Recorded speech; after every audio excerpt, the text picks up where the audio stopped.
Hey, what's up, everyone? Welcome back to Jay Knows Nothing. And yes, we're here to talk about Wrestlemania, and I'm going to give you my predictions as far as what's going to happen on that two-night event, which starts on April 1st, this Saturday and Sunday. So I hope everybody's ready. I know I'm ready. So let's start off with the first day. So the first match, Austin Theory versus John Cena for the U.S. title. My prediction is I believe Austin Theory is going to retain unless John Cena is going to be coming back. He's going to be, if he's coming back, part time, full time. I mean, more part time instead of just wrestling like once a year or something like that. I can see him possibly winning, but right at this moment, I think Austin Theory is going to retain. I don't think he's going to beat him cleanly though.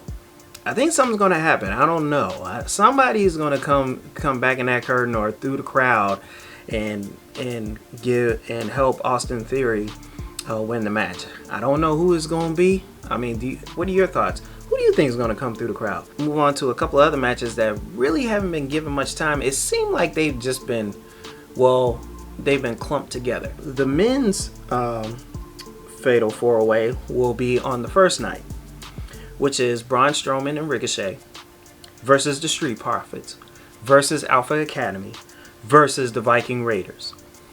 My prediction is I think the Viking Raiders are actually going to take it. I know. I'm a bit surprised. I'm a bit shocked on that one. I mean, I feel like, I want the Street Profits to win, but for some reason, I have a feeling that either Angelo Dawkins is going to turn on Montez Ford or Montez Ford is going to turn on Angelo Dawkins. Which, honestly, I believe Dawkins would turn on Ford. But like I said, these are my predictions. I'm just saying, I'd rather not see the Street Profits split. I want them to be together. Hey, they could still continue to have singles matches and even singles titles and still be the Street Profits. I think a tag team can still stay together winning singles titles. So, I mean, I do believe the Viking Raiders will actually win. They may be the first opponents for whomever is going to be the tag team champions. The SmackDown Women's Championship match, Charlotte Flair versus Rhea Ripley. Now, I do believe that Rhea Ripley will get her WrestleMania moment, get her revenge on Flair, and I believe she will pin her. Rhea will probably get some help involved, but I think it would be impressive if they have Rhea Ripley beat Charlotte Flair cleanly with no type of interference from the outside. So I do believe it's Rhea Ripley's time. So far my first three matches have been going for the heels right now. I mean, I Austin Theory, the Viking Raiders, and Rhea Ripley. Let's see if we can break this trend. Alright, so next match I want to talk about. So the next match, Seth Rollins versus Logan Paul. I believe Seth Rollins is going to curb stomp Logan Paul right out of the WWE. Ooh, oh, burn it down. Get Logan Paul up out of there. So finally, we got a good guy, a fan favorite, as a victor. All right, next match, Rey Mysterio versus Dominic Mysterio. My prediction, I'm going with Rey Mysterio. Just knock your son out, man. Knock him out. Okay, the next match, we have a triple threat tag team match where we have Damage Control versus Becky Lynch, Lita, and Trish Stratus. Now, the one thing that disappoints me about this match, and I'm pretty sure I'm not the only one, but the fact that the tag team championships are not being defended at WrestleMania bothers me. I feel like every belt should be defended, especially at a WrestleMania, especially at a major pay-per-views like WrestleMania, SummerSlam, Survivor Series. All the belts should be defended. And the fact that, since Becky and Lita have won the tag team championships, it's just like, it just seems like, I mean, there hasn't been no type of contention contenders for it just because of the storyline going into WrestleMania. And I think, to be honest, they should add the stipulation that whatever team wins, keep the championship belts, or gets the tag team championship belts. I'm just saying, make it a little bit interesting. I'm just not looking forward to this match. There's going to be a little bit of mistakes here and there because Lita and Trish haven't been in the ring for so long. Although Trish hasn't, but Lita has recently. But even then, you could tell like the pace is just kind of like. The pace isn't. It just isn't right. It just doesn't feel right. It doesn't look right. But I expect Damage Control to win, to get the WrestleMania moment. I mean, they haven't really had, too many big moments. I mean, outside of the tag team championships, and Bayley just hasn't.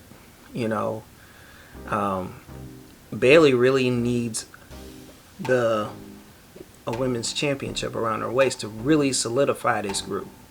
Because otherwise, it just seems like a group making a lot of noise, but they eventually fail in their matches. The last match of night 1, and I believe it's going to be the main event, which will be for the undisputed WWE Tag Team Championships. If I can talk, WWE Tag Team Championships, the Usos versus Sami Zayn and Kevin Owens. I got Sami Zayn and Kevin Owens.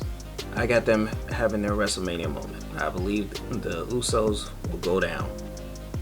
Their reign is going to end. That's what I believe. So those are my predictions for night 1. Recap: I have Austin Theory over John Cena. I have Rhea Ripley beating Charlotte Flair, becoming the new SmackDown Women's Championship. I have Damage Control beating Becky Lynch, Lita, and Trish.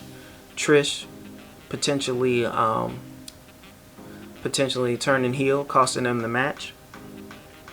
I got Seth Rollins beating Logan Paul. Rey Mysterio beating the crap out of his son. The Viking Raiders winning the men's fatal 4-way. And as I just told you, Sami Zayn and Kevin Owens beating the Usos that are in the bloodline. Alright? So that's night 1. Let's go into night number 2. Alright, so let's get the match that was just thrown together. The Fatal 4-Way women's match this time. We got Liv Morgan and Raquel Rodriguez versus Ronda Rousey and Shayna Baszler versus Natalya and Shotzi versus Chelsea Green and Sonya Deville. I have Ronda Rousey and Shayna Baszler creating havoc, beating all of them. That's what I got. Next, Brock Lesnar versus Omos. The match that nobody wanted. I would rather have Brock Lesnar versus Bobby Lashley. And now since Bray Wyatt is down with it, has been missing, potentially with an injury, Lashley is off the card. I got a problem with that. Bobby Lashley should have been facing Brock Lesnar. I mean, I said this in the past video when I talked about the Lesnar versus Omos match to begin with. I talked about that in a previous video. So yeah, Lashley should be in there. But I have Brock Lesnar beating Omos. Now, if Omos wins this, I do believe Bobby Lashley is going to interfere and unite the Hurt Business with Omos. Wouldn't that be something? But I don't think it's going to happen. But I do believe Brock Lesnar will beat Omos. I mean, leading up to it, Omos has basically manhandled Brock Lesnar on back-to-back Monday Night Raws, but I expect Lesnar to get his revenge, lift him up for an F5, and end the guy. Alright? So, well, not end him. You know what I mean. Beat him. He's going to beat Omos. Alright. Next match. Raw Women's Championship. Bianca Belair versus Asuka. Is Bianca Belair ready for this version of Asuka? I don't think so. I do believe Asuka is going to come away with the Raw Women's Championship, ending Bianca Belair's year-long reign. I do believe it's going to happen. I mean, I like both. I like both of them. I like Bianca. I like Asuka. I do believe it's Asuka's time. I just hopefully they do her justice if she does win. So, you know, there hasn't been too much lead up to this match. I mean, there isn't really much of a story. It just felt like, you know, hey, we have a women's championship, Raw Women's Championship match. So hey, you know, we're just gonna go off the names, Belair and Asuka, and with not too much of a story. I mean, we seen Asuka beat up Bianca and, you know, threaten with the mist and everything, but outside of that, there really hasn't been much to this, you know, to this storyline between these women. It's not getting the attention that it deserves. It really deserves a lot of attention, and unfortunately, and I think with so much given away to the bloodline storyline, which is amazing. I mean, it's nothing short of amazing. Ain't gonna lie, I can't lie there. It's just hard to get all the other stories to be told as well, and unfortunately, some of the stories fall short. Just like with these random fatal 4-way matches, and then it seemed like both of the women's titles haven't received as much publicity, as much attention as they should. The Hell in a Cell match, Edge versus Finn Balor. You got the devil. You got Edge the devil versus Finn Balor the demon. And I do believe, and I expect Finn Balor to win this match. This could be Edge's last.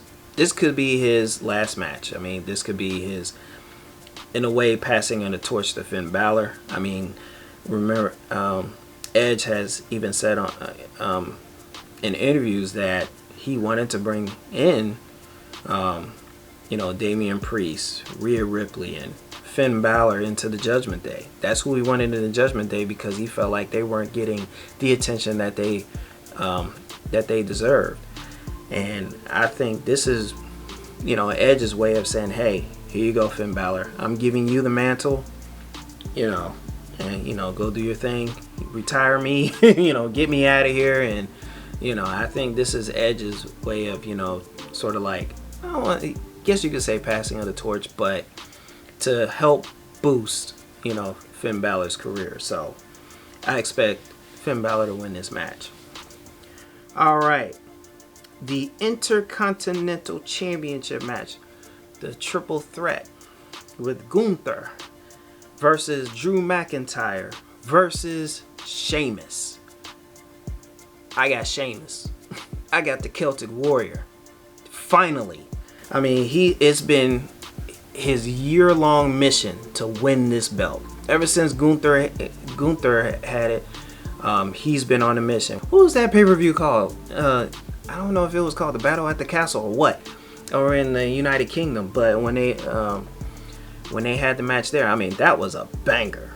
That was a banger between Sheamus and Gunther, and you know, it seemed like Sheamus was going to win it, but Gunther came out on top. But you know, and seeing Sheamus's chest after that match, I mean, it was just red. You know how white Sheamus is.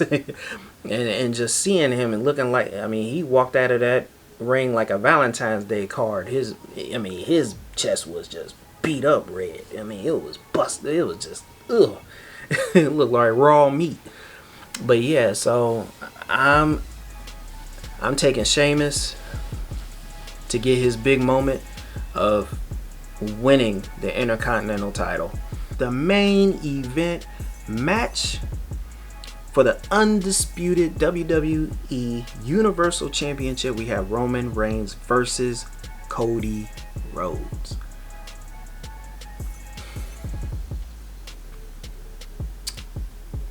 I got Cody. Cody's going to bring it to the Rhodes family. He's going to bring the WWE Universal Championship, the undisputed championship, the American Nightmare. He's going to win it. I do believe he's going to win it. I do believe there's going to be interferences during this match. But in the end,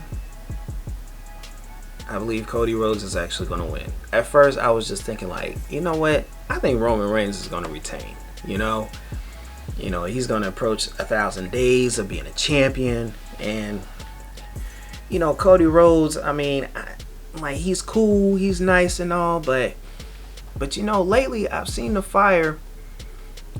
I seen more of a fire in him, and his promos, with Paul and Roman Reigns, I mean, they've been nice. I mean, they've been really nice, and I think that's what really got me to change my mind to say, you know what, I think Cody Rhodes is actually going to win it. For him to be able to accomplish what his father didn't, for what his brother couldn't have done either. I think this, yes, it's been made personal. Paul and Roman Reigns, they made it personal by bringing his father into it. Especially Roman Reigns dropping, the line like, "Hey, I'm the son he always wanted." Like, so I got Cody Rhodes, y'all. So all right, so just to recap, like I said, I got Ronda Rousey, Shayna Baszler, women's Fatal 4-Way. Got Brock Lesnar beating Omos. I got Finn Balor beating Edge. I have Sheamus coming away with an Intercontinental Championship. I have Asuka winning the Raw Women's Championship. And I have Cody Rhodes winning the undisputed WWE Championship. Alright, so those are my predictions. Drop it in the comments. Who do y'all think are going to win these matches? Will the Bloodline go beltless? Are they going to be beltless come Monday? We'll see. But yeah, so those are all my thoughts. From my predictions, it looked like the Bloodline is going to be taken down. And, the way Cody Rhodes said it is like Roman with no Reigns. Like, it could be Roman Reigns. And then also to add on, there's been talks of him taking a break after WrestleMania. I'll be honest with you, it seemed like throughout the past couple of years since he's had the belt, he's had numerous breaks. I mean, how many more breaks do you need, bruh? Like, seriously. But nah, I mean if he's talking about really taking a break, then that really means that Cody Rhodes is going to win it, and then quite possibly the Bloodline breaks off from there. The Usos and Solo Sikoa go on their merry ways, go on their own separate journeys. So we'll see what happens. All right. So I hope you all enjoy WrestleMania this weekend. I'm pretty sure I'm going to enjoy it. I know I'm going to enjoy it. Hopefully it'll be a banger. Well, I thank you all for tuning in to Jay Knows Nothing. I'll see y'all next time. Peace.